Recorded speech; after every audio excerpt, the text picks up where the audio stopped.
Queridos, se alguém fizesse a seguinte pergunta para você: entre as doutrinas cristãs que existem, qual seria a mais negligenciada nos dias de hoje? Já pensou? Para aí e pensa. Com tantas doutrinas existentes, qual seria a mais negligenciada nos dias atuais? Muito bem. Essa pergunta foi feita há alguns anos atrás, há poucos anos atrás, para John Stott. E quando eu li que tinham feito essa pergunta para ele, eu pensei, provavelmente ele vai falar teologia, porque a teologia hoje está se distanciando muitas vezes do projeto eterno de Deus para a humanidade. Ou talvez soteriologia, que é a matéria na teologia que trata sobre a questão da salvação. E muitas vezes algumas igrejas têm negligenciado a mensagem da salvação, quase colocando Deus, Jesus Cristo, como um pedinte, pedindo ajuda aos transeuntes da rua. Mas, para minha surpresa, John Stott respondeu, quando lhe foi feita essa pergunta, sem pensar muito, que a doutrina mais negligenciada nos dias atuais é a eclesiologia, que é a doutrina que trata acerca da igreja. E quando eu li isso, eu comecei a refletir que, de fato, nossas igrejas hoje, poucas sabem o que ela é. O que a igreja é? Semana passada nós vimos por que precisamos da igreja. Vocês se lembram? Por que nós precisamos da igreja? Deixa eu falar, nós precisamos da igreja porque nós, a começar em mim, precisamos ser transformados. E essa transformação de caráter, ela se dá através do relacionamento comunitário que existe na igreja. Como eu disse, o egoísta passa a ser generoso, o mentiroso passa de ser mentiroso, o invejoso em aquele que começa a ser abençoador sobre a vida dos outros. E por aí vai. Nós precisamos da igreja, porque através dos encontros da comunidade, é que a ação do Espírito Santo sobre as nossas vidas nos vai transformando dia a dia a um caráter mais parecido com o caráter de Cristo Jesus. Muito bem. Mas se nós sabemos o porquê precisamos da igreja, será que nós sabemos bem, de forma clara, o que é a igreja?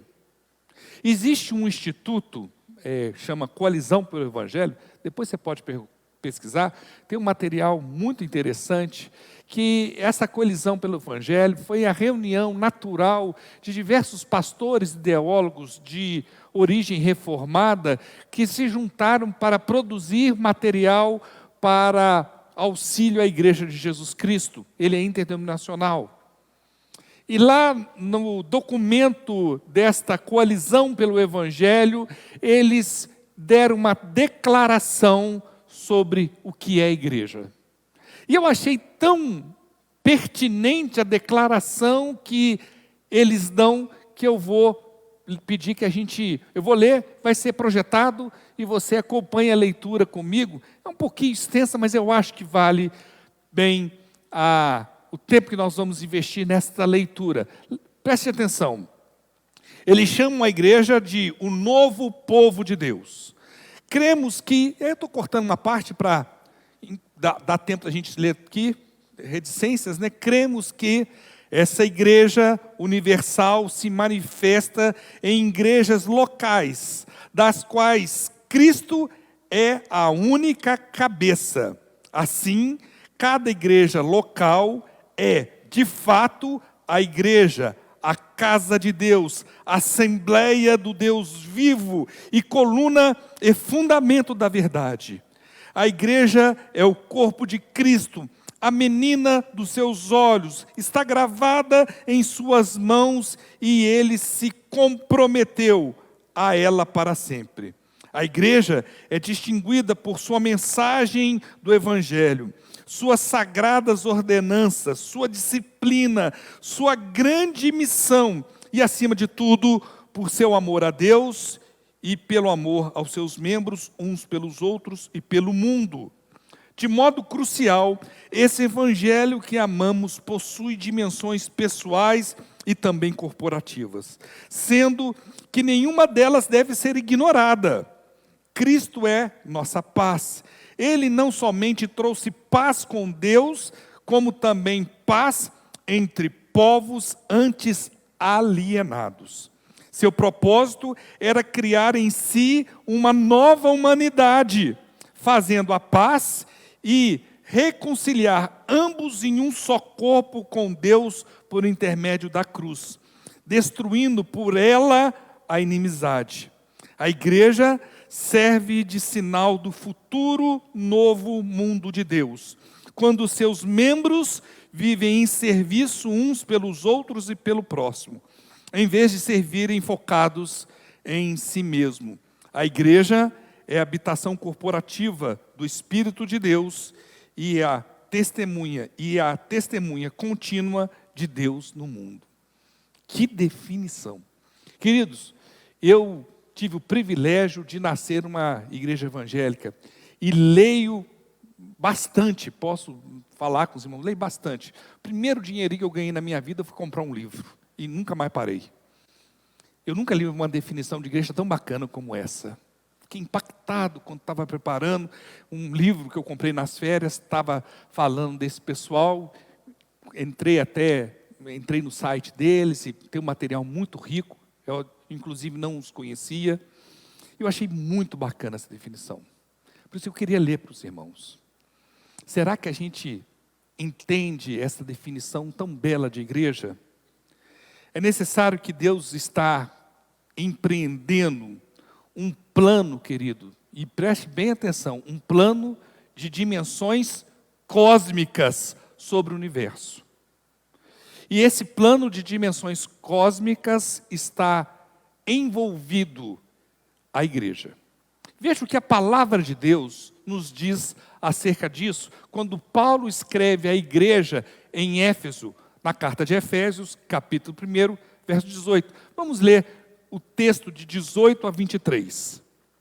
Paulo fala assim, na abertura de sua carta, é a segunda oração que ele faz pela igreja, e nesta ele faz o seguinte: oro também, para que os olhos do coração de vocês sejam iluminados, a fim de que vocês conheçam a esperança para a qual Ele o chamou, as riquezas da gloriosa herança dele nos santos e a incomparável grandeza do seu poder para conosco, os que cremos, conforme a atuação da sua poderosa força. Esse poder, Ele exerceu em Cristo, ressuscitando-o dos mortos e fazendo-se assentar-se à sua direita nas regiões celestiais, muito acima de todo governo e autoridade, poder e domínio, e de todo nome que se possa mencionar, não apenas nesta era, mas também na que há de vir. Deus, olha aqui, meus irmãos, preste atenção, Deus colocou todas as coisas debaixo dos seus pés, e o designou como cabeça de todas as coisas para o que, queridos? Para a igreja, que é o quê? O seu corpo, a plenitude daquele que enche todas as coisas em toda e qualquer circunstância. Queridos, prestem bem atenção, Deus designou Jesus Cristo como cabeça de todas as coisas com uma finalidade para a igreja. Porque a igreja é o corpo de Cristo. O ambicioso projeto de Deus é de restauração. restauração da humanidade. E esse projeto tem como raiz, seu marco zero, a Igreja de Jesus Cristo. É a partir da igreja que Deus estabelece a base, os alicerces da obra que Ele quer fazer sobre toda a humanidade.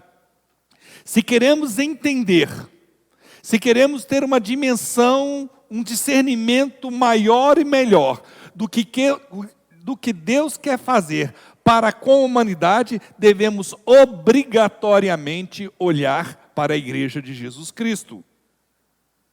É nela e através dela que o projeto de Deus de restauração da humanidade é realizado. Esse projeto que se apresenta então através da igreja não tem como força motora os que participam da igreja. Apesar do projeto de Deus para a humanidade ser exercido a partir da ação da igreja para com a humanidade, o que nos move não somos nós mesmos. Porque nós somos muito limitados. O que move a igreja de Jesus Cristo é seu dono. É aquele que é a cabeça, que é Jesus Cristo. É Ele, o dono, que tem uma ligação indivisível para com o seu corpo, que gera o poder, a ação, para que a igreja cumpra com o seu papel, que é realizar o projeto de Deus para com a humanidade. Em função disso, a gente deve entender que a igreja deve reverberar o poder da ressurreição de Cristo. Ela deve personificar seu amor, manifestar a plenitude do alcance desse amor para com a humanidade, mostrando que é um corpo constituído de pessoas restauradas. Mesmo com todas essas características e qualidades, a igreja de Jesus Cristo e o próprio Jesus são distintos. Tem que entender isso. A igreja e Jesus Cristo estão ligados, mas são distintos. Ele é a cabeça e nós somos o corpo. Nós estamos aqui para servi-lo, mas a autoridade provém dele sobre a vida da igreja. O que move, o que deve mover a igreja em função de restaurar todas as coisas, provém do poder da ação de Deus sobre as nossas vidas, não por nossa própria capacidade. A igreja tem que ser o farol que tem a capacidade de dissipar as trevas do mal. O farol que ilumina a humanidade, mostrando que existe graça e que existe misericórdia para com a humanidade, para com o perdido. Por isso, a igreja é chamada de o novo povo de Deus. E esse nome, muitas vezes, é mal compreendido. Igreja, o novo povo de Deus. Por que chamamos de novo? Porque entendemos que em Cristo Jesus existe uma nova aliança. Ora, o Evangelho de João nos dá uma pista bem clara sobre o porquê nós somos o novo povo de Deus. Vamos ler o Evangelho de João, capítulo 1, verso 11 ao verso 13. Texto sobre o qual eu tenho verdadeira paixão. O texto bíblico nos diz assim: veio para o que era seu, mas os seus, o que aconteceu? Não receberam. Quem eram os seus? Os judeus. Os judeus, que era o povo para o qual Jesus Cristo veio a anunciar, eles não o receberam. Contudo, o que é esse contudo, meus queridos? Em função disso, por causa disso, em reação a essa situação, porque ele veio para os seus e os seus não o receberam, aos que o receberam, aos que creram em seu nome, deu-lhes o direito de se tornarem o quê? Filhos de Deus. Então, aqueles que recebem, aqueles que creem no nome de Jesus, se tornam o quê? Filhos de Deus. E estes, os quais não nasceram por descendência natural, nem pela vontade da carne, nem pela vontade de algum homem, mas nasceram do quê, queridos? De Deus. Por isso é que é uma nova aliança. Por isso que a igreja de Jesus Cristo é um novo povo de Deus. Porque em Cristo Jesus, Ele criou, nos chamou para sermos seus filhos. Formando, então, uma família. Lá em Gálatas, capítulo 6, verso 15, Paulo faz uma afirmação que desconstrói aqueles que faziam uma pressão sobre a igreja da Galácia em falar que não bastava seguir a Jesus Cristo, era necessário também seguir a lei. E Paulo fala a certa altura, de nada, o quê? Vale ser circuncidado ou não. De nada vale ser ou não ser. O que importa é o quê, queridos? É ser uma nova criação.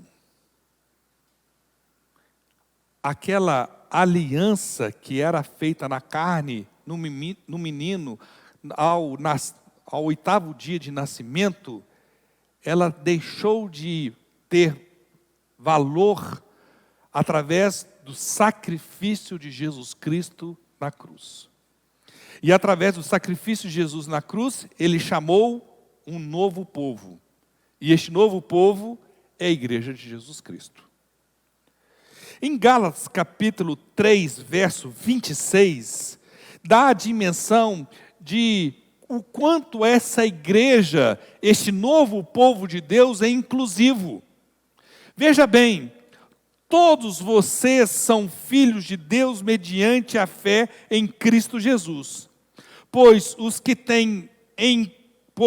em Cristo foram batizados, de Cristo se revestiram. Não há o que, queridos? Nem judeu, nem grego. Não há escravo, nem livre. Não há homem, nem mulher. Pois, já que não há nada disso, todos o que? São o que, queridos? Um em Cristo. A igreja é a instituição mais inclusiva que existe sobre a face da terra.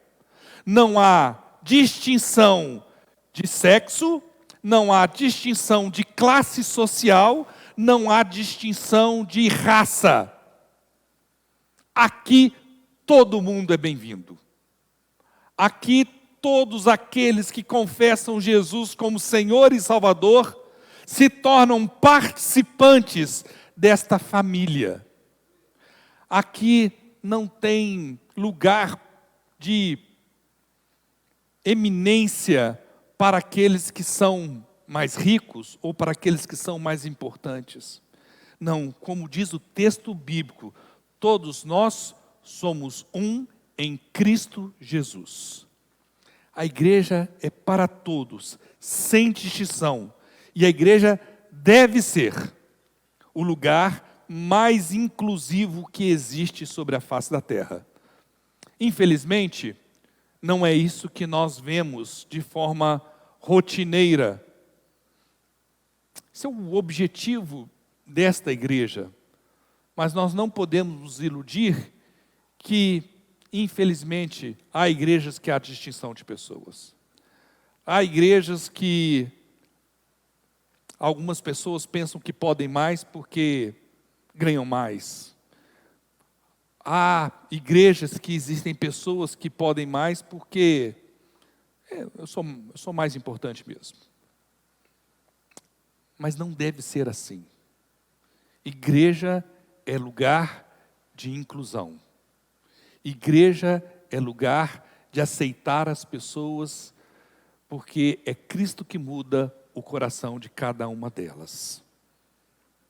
É exatamente por este motivo que quando Jesus Cristo morreu, houve algo que aconteceu que transformou toda a consciência do relacionamento entre Deus e a humanidade. O véu se rasgou. O véu se rasgou. Por que o véu se rasgou, queridos? Porque antes de haver o véu, quando havia o véu, antes da morte de Jesus Cristo, somente o sumo sacerdote podia entrar no Santo dos Santos uma vez por ano para expiação do pecado do povo. O judeu levava isso tão a sério que o sumo sacerdote amarrava em seu pé uma corda, caso ele passasse mal e não conseguisse sair, ninguém lá entrava, ele era puxado.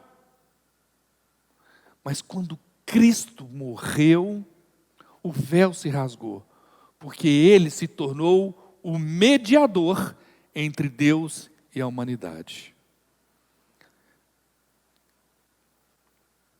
A igreja é um mistério. Falamos disso semana passada. Um mistério tão grande que são usados na palavra de Deus várias figuras de linguagem para que a gente possa entender melhor o que é a igreja. Quais são as figuras de linguagem que são usadas? É usada a igreja como corpo, como edifício, como ramos ligado a uma videira, como um rebanho. Lá em João capítulo 10, Jesus fala que é o bom pastor, falando que nós somos o rebanho. Um dos textos de significado mais belos que existe, João capítulo 10, e várias outras simbologias que nos ajudam a entender melhor o que é esse negócio, igreja. Muito bem, entre as várias ilustrações, a que eu gosto pessoalmente mais é quando fala que a igreja é uma família. Eu acho o fato de a igreja ser comparada, usada o termo família como ilustração, para que pudéssemos entender melhor o que a igreja é fantástico. E eu queria dar 3 características de igreja que a gente possa entender melhor por que ela é comparada como uma família. Nós temos em nossas famílias uma ligação de quê? De sangue, não é verdade? Nossas famílias são ligadas por sangue. Eu falo, brincando, minha mãe está aqui, né? Dona Jerusa, daqui a 2 meses vai completar 83, né, mãe? 83, corpinho de 70, né, mãe? É isso mesmo. Muito bem, tá aí, Dona Jerusa. Eu falo brincando, a gente fala, né? Eu posso falar mal da minha mãe, mas não falar mal da minha mãe não, que dá confusão. Né? Tem um laço de sangue, que mãe é mãe. Os filhos da gente. Quer adoçar a boca de qualquer pai, faz o quê? Trata bem os filhos da gente. Acabou. A Tânia fez assim, ó. Isso é coruja. Mas não é verdade? Existe um vínculo muito grande em nossas famílias, e este vínculo é a ligação de sangue que existe entre nós. É assim também na igreja. Mas você fala assim, eu tenho sangue de Lázaro, não? Cadê o Vitor? Vitor. Vou poupar você hoje. A gente tem um vínculo de sangue, queridos. E que muitas vezes nós não damos conta disso. Nós não temos consciência disso. O vínculo de sangue que nos une e que faz com que sejamos chamados de família de Cristo foi o sangue de Jesus vertido na cruz do Calvário.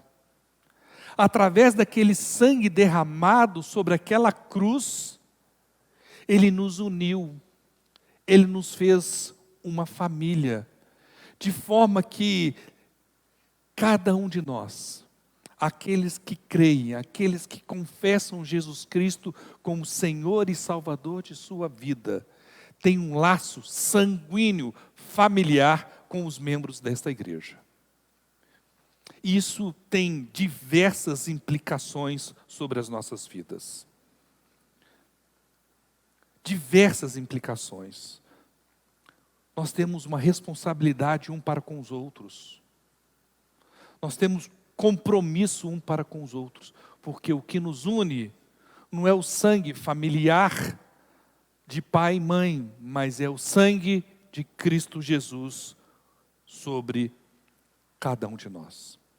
O apóstolo Paulo, ao ter o discernimento disso, ele fala à igreja em Éfeso, lá na carta de Efésios, capítulo 3, verso 14, a seguinte afirmação: por esta razão, ajoelho-me diante do Pai, do qual recebe o quê? O nome que toda a família nos céus e na terra.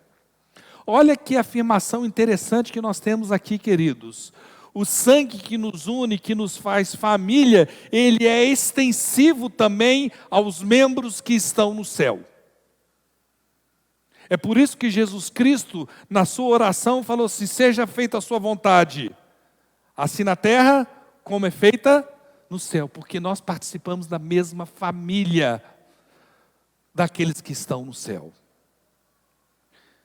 Queridos, quando Deus criou o homem e a mulher, quando Ele nos criou, a palavra de Deus nos diz que Ele nos criou a sua imagem e semelhança.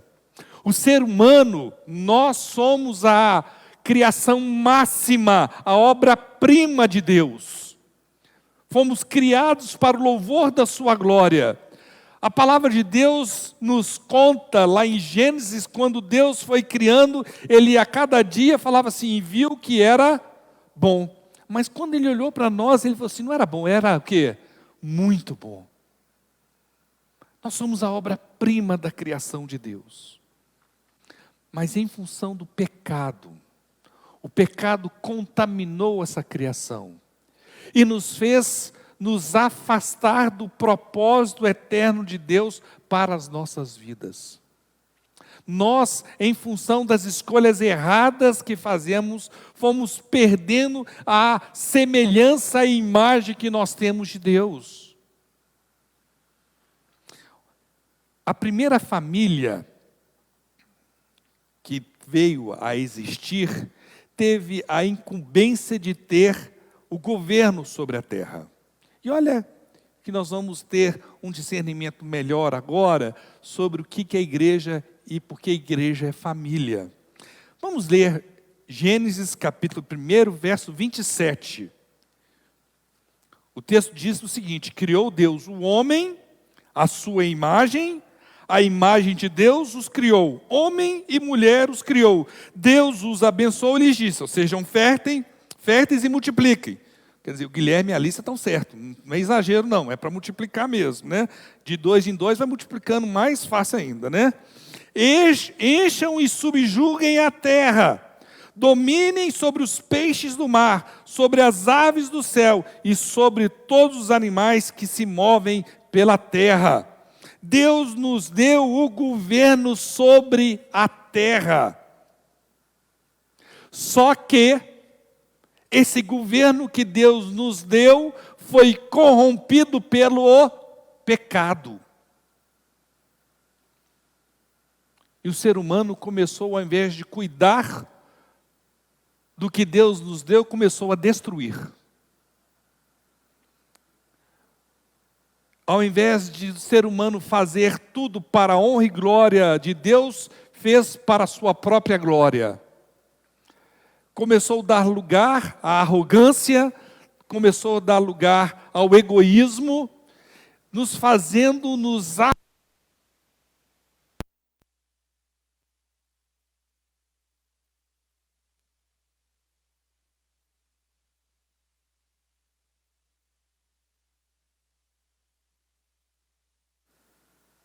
Um, dois.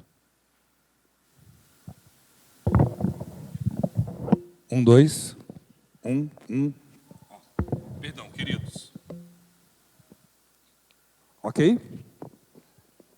Nos afastando, então, do propósito eterno de Deus para com as nossas vidas. O que isso tem a ver com igreja? O que isso tem a ver com o projeto de Deus que a igreja deve exercer como família? Queria convidar você a ler o texto de 2 Coríntios, capítulo 5, verso 18.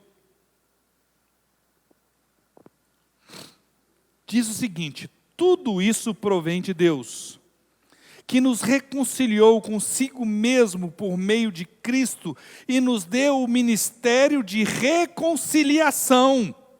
Ou seja, que Deus em Cristo estava reconciliando o mundo. Deus em Cristo está reconciliando o que, queridos? O mundo. Não lançando em conta os pecados dos homens. Ele nos confiou o que, queridos? O que? Como é que Ele reconcilia o mundo? Nos concedendo a essa família, a este novo povo de Deus, a igreja de Jesus Cristo, o que? A mensagem de reconciliação. Prestem bem atenção, portanto, eu e você, nós formamos uma família de quê? Embaixadores de Cristo. Como se Deus estivesse fazendo o seu apelo por nosso intermédio. Intermédio meu e de você. Reconcilie, por nosso intermédio, por amor a Cristo lhe suplicamos, reconciliem-se com Deus. Deus tornou pecado por nós aquele que não tinha pecado, para que nele nos tornássemos o quê? Justiça de Deus. Isso é profundo demais, querido. A igreja tem o ministério familiar de restaurar as coisas como eram antes da queda do homem. Porque nós somos uma família ligada pelo sangue de Cristo Jesus.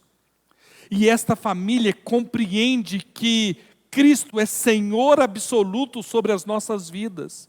E é ministério desta família expandir esta família para que mais pessoas reconheçam o senhorio de Jesus Cristo e que nós fomos criados para o louvor da sua glória. E com isso faremos com que o egoísta deixe de ser egoísta. O mentiroso deixa de ser mentiroso. O que destrói a natureza comece a conservá-la. Aquele que é arrogante passe a ser alguém com o qual nós gostamos de nos relacionar. Porque a graça de Deus, o amor de Deus, a misericórdia dele vai se manifestando em toda a humanidade, daqueles que reconhecem que pertencem à família de Deus, o novo povo de Deus. A primeira característica, então, de ser família de Deus, o novo povo de Deus, é que existe uma ligação entre nós através do sangue de Jesus. A segunda característica é que revela que nós somos uma família criados para ser a verdadeira imagem de Cristo e refletir esta imagem. Olha, mas aí vem a primeira pergunta: se nós fomos chamados para ser família, para refletir a imagem de Cristo Jesus, a pergunta lógica que você deve estar se fazendo: qual a imagem de Jesus Cristo? E o apóstolo Paulo nos dá uma dica espetacular sobre a imagem de Jesus Cristo, e sobre essa nós devemos refletir, que nós devemos ser espelho dela como família. Ela está em Colossenses capítulo 1, verso 15. Diz o seguinte: Ele é a imagem do Deus invisível, o primogênito de toda a criação, pois nele foram criados todas as coisas, no céu e na terra, as visíveis e as invisíveis, sejam tronos ou soberania, poderes ou autoridade, todas as coisas foram criadas, o que, queridos? Por Ele, e só por Ele? Não, mas também para Ele. Isso faz toda a diferença. Ele é a imagem do Deus invisível. E qual é, então, a nossa imagem? Nós podemos ser a imagem do Deus invisível, queridos? Enquanto igreja? Olha o que o apóstolo Paulo, quando escreve à igreja em Filipo, fala acerca disso de forma, talvez um dos textos do Novo Testamento mais impressionantes, que vai de Filipenses capítulo 2, verso 5 até o verso 11. Mas leremos somente os 5, como diz: seja a atitude de vocês, o quê? A mesma de quem? De Cristo Jesus. Quando isso for verdade em minha vida, em sua vida, se nós tivermos a mesma atitude, nós refletiremos a imagem de Cristo para o mundo. E aí nós teremos condições de compreender que nós estamos aqui para servir e não para ser servidos. Nós teremos condições que nós devemos ser instrumento de justiça para que reconheça que há esperança, e essa esperança está em Cristo Jesus. Se isso for verdade, se nós tivermos a mesma atitude que teve a Cristo Jesus, nós sempre agiremos em amor, servindo um ao outro, com o sentimento de trabalhar de forma voluntária, amorosa, com fidelidade e compromisso com a palavra de Deus. Então, a segunda característica que faz com que sejamos família de Deus é que nós somos uma família chamados para ser imagem de Jesus Cristo. É por isso que está aqui, Cristo, nosso alvo. É por isso que nós temos esse slogan. Cristo é nosso alvo. Nós somos uma família ligados pelo sangue de Cristo, chamados para ser imagem de Cristo Jesus. E a última característica, queridos, entre todas as outras que eu selecionei 3 para refletirmos essa noite, é que nós somos uma família para refletir também o seu amor. Deus é amor. O amor de Deus é impossível de ser medido, dimensionado. Certa vez Paulo escreve para a igreja e fala assim: eu gostaria que vocês pudessem compreender o tamanho do amor de Deus, que vocês pudessem compreender o tamanho do comprimento, da largura, da profundidade, mas nós não conseguimos compreender esse amor, porque o amor de Deus é tão grande por cada um de nós, que Ele enviou o Seu Filho para resgate dos meus pecados. Não é o pecado da humanidade não, querido, não faça isso não. Faça essa afirmação colocando você no centro do projeto de Deus para a humanidade. Cristo morreu em favor dos meus pecados. Esse é o amor de Deus. E somos um povo chamados para refletir esse amor. A humanidade não conhece esse amor. A humanidade conhece uma relação utilitária entre as pessoas. A humanidade conhece um relacionamento que as pessoas se aproximam daquelas que têm alguma coisa em troca para ser dado. Nós não somos assim. Nós queremos servir em amor voluntário, generoso. Por isso que eu falo, queridos, uma característica que é marcante na vida de uma igreja verdadeira é a generosidade. Porque nós entendemos que tudo que temos pertence a Deus. Que nós somos uma família, ligados pelo sangue de Jesus, chamados para ser imagem de Deus, unidos pelo amor de Cristo Jesus. Isso só é possível quando esse amor de Deus for forjado em nossos corações. Enquanto família, precisamos nos apropriar sobre todas as responsabilidades, queridos, inerentes à participação de ser família de Deus, o novo povo de Deus. É por isso que uma marca de uma igreja verdadeira é a generosidade, é o amor. O amor que doa, o amor que perdoa, o amor que ajuda a transformar o outro, mas principalmente o amor que nos ajuda a sermos transformados.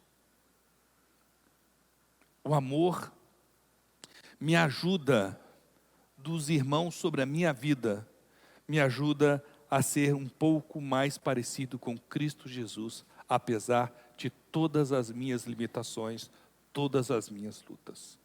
É o amor dos irmãos sobre a minha vida que ajuda a moldar o meu caráter, a fazer com que a ação do Espírito Santo em minha vida me ajude a ser um pouco mais parecido com Cristo Jesus. Não é sem motivo que o apóstolo João escreveu em João 13, palavras de Jesus da seguinte forma: um novo mandamento lhes dou. Qual que é esse, meus irmãos? Amem-se uns aos outros. Qual que deve ser a dimensão desse amor, queridos? Como eu os amei.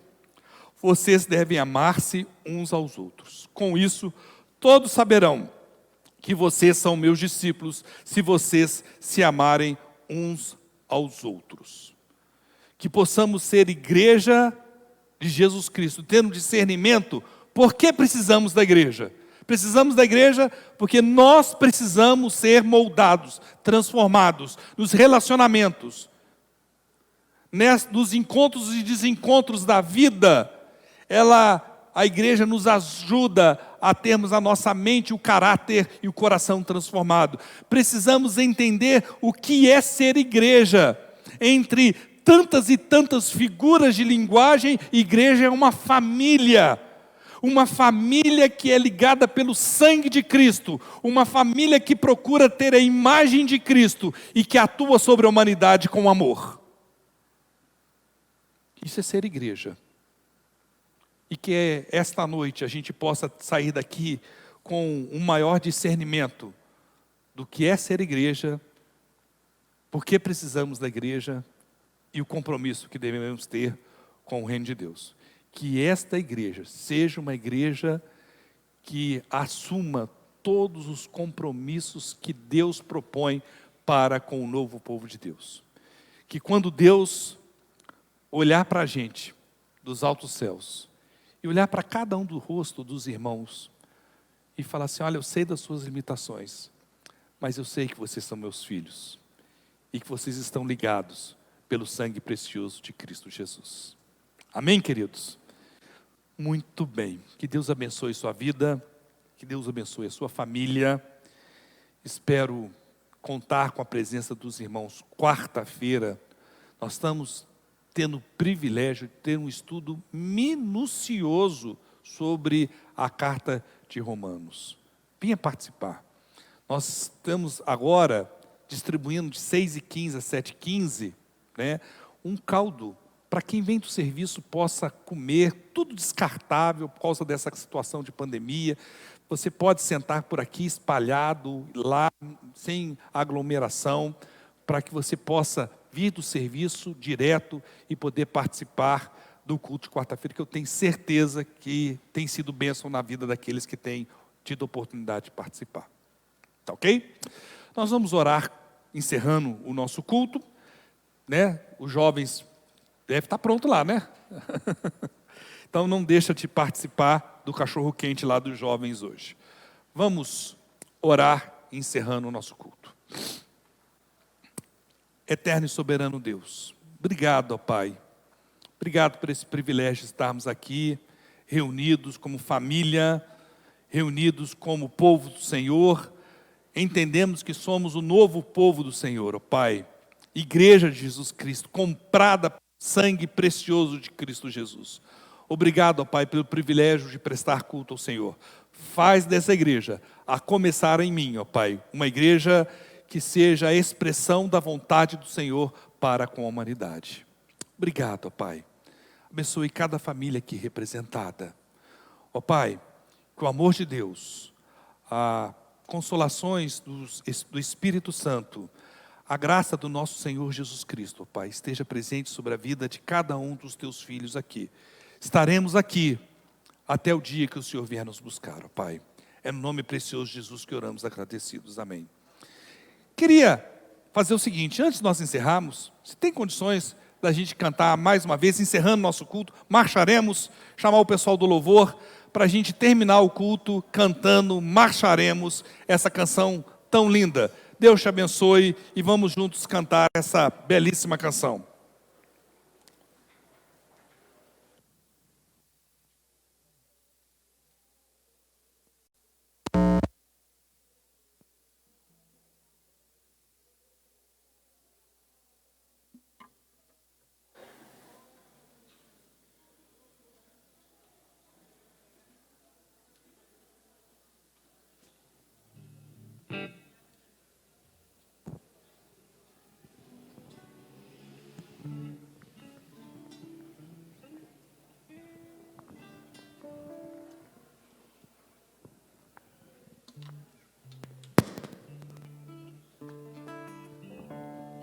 possam. Vamos cantar?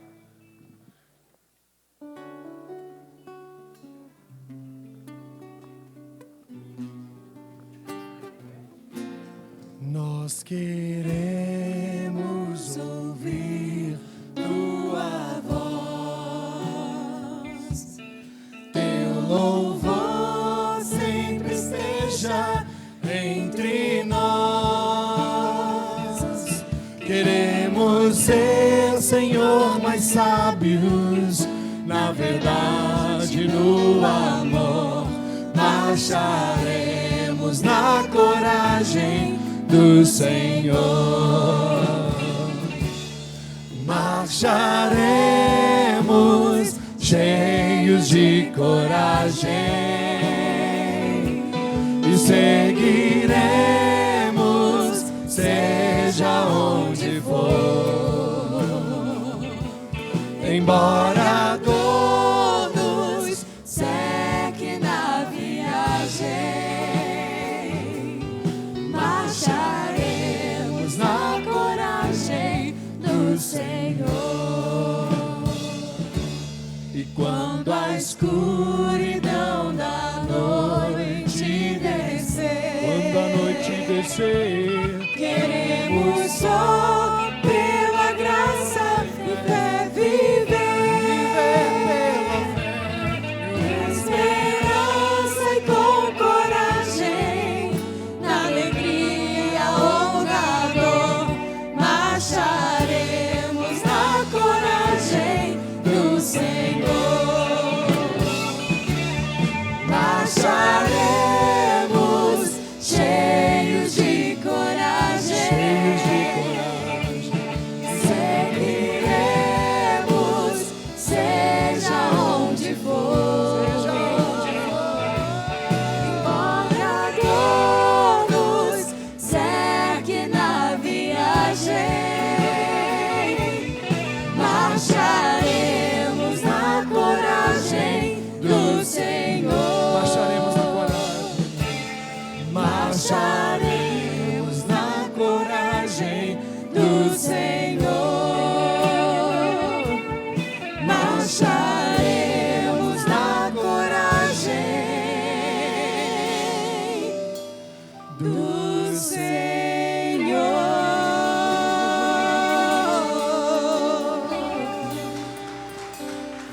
Deus, vamos marchar na coragem essa semana.